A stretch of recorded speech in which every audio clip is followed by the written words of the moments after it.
Hey guys, so I know it's been a really long time since my last video. It's been almost a year. It's actually close to like 9 months, but that's basically a year. And sorry, I've been really busy with things. It's been my senior year in high school, so I've been trying to get things straightened out there. And then once I had time, I just got lazy and I just decided not to post anything. Uh, I've been still going to events. I've still been keeping up with things, so I mean, I can still put in my 2 cents. But I mean, I just haven't been posting anything, so I apologize for that. But here I have some anti-fire fist cards that you guys can use. So I finally found out a name for this segment, so I'm going to call it Sides Text Tips and Tricks, because it's just going to tell you what you can side, what you can tech in the deck, and how you can use it, and things of that nature. So let's get started. So over here, Thunder King Ryo. So Thunder King, it's always been a good card. It's been a really good card the last couple formats. So with Thunder King, you can stop them with searching with Tenki, and you can also stop them from going into things like Tiger King, because it can negate those inherent special summons. So that card's really nice. But it doesn't stop Tensu, which is... When Tensu is, again, it's a second normal summon, so it doesn't do anything there. So as long as you protect it, because I do have vanillas, and that could beat over Thunder King, so as long as you protect it, you should be okay. This card actually seemed pretty nice. Spell Shattering Arrow. It destroys all face-up spell cards your opponent controls, or all Tenkis, Tensus, all that mess. It's just going to be destroyed. And it's speed spell too, so you can chain it on your opponent's turn.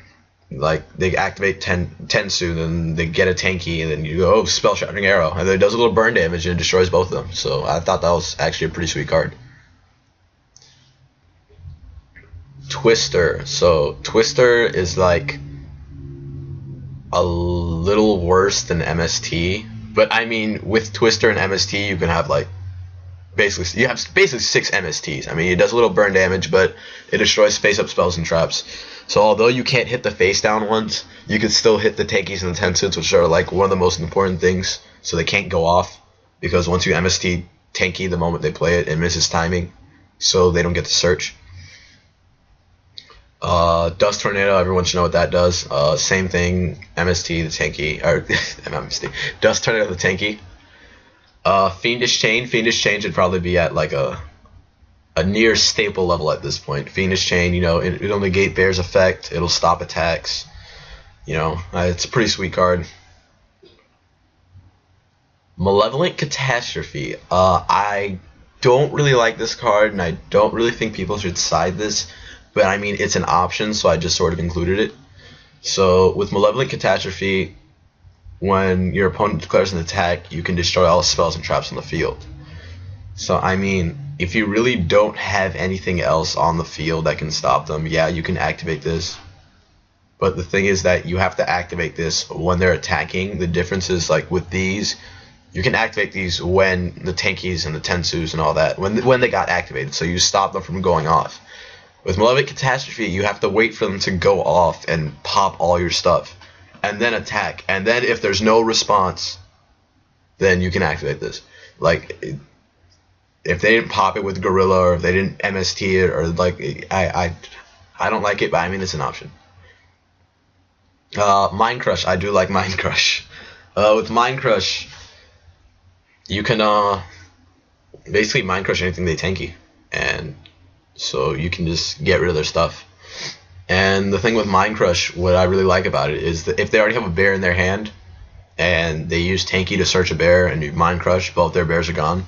And you get to look at their hand, but the thing with that, and some people surprisingly don't know this, I thought it was like a pretty common ruling at this point, when you use Mind Crush, you can't look at their hand if you know how many copies are gone. Like, for example, like a Stratos. A Stratos is at 1. So if I Mind Crush Stratos and you discard Stratos, I can't look at your hand to verify, because you can't have 3 Stratoses in a deck. That's not a thing. If you have 2 bears in the grave, and I call Mind Crush, and then you discard the 3rd bear, there's nothing to verify in your hand, because you can't be running 4 or 5 bears in your deck. I mean, you just get disqualified. That's not a legal thing. So I mean, that's just the way you use Mind Crush. But I mean, I really like Mind Crush, and it really sort of gives you where you are with the situation if you do I mean, if you do get them to reveal their hand to you, you can see, oh yeah, they're gonna set that back row. You know where you're at. Overwork, that happened to me at the last Maryland regionals. It really pissed me off. I was playing Dark Worlds, I had gates on the field. Then overwork just like blew my day. But overworked, Tenki and Tensu both increased the attack of Beast Warrior monsters by 100. And they're basically running all Beast Warrior monsters, so overworked is just gonna get them. And finally, skill drain, pretty self-explanatory. Stops Bear's effect, stops Tiger King's effect, stops Gorilla's effect. You know, it basically stops everything except for the vanillas. So, pretty good card. So, that ends the segment here. Good luck, guys.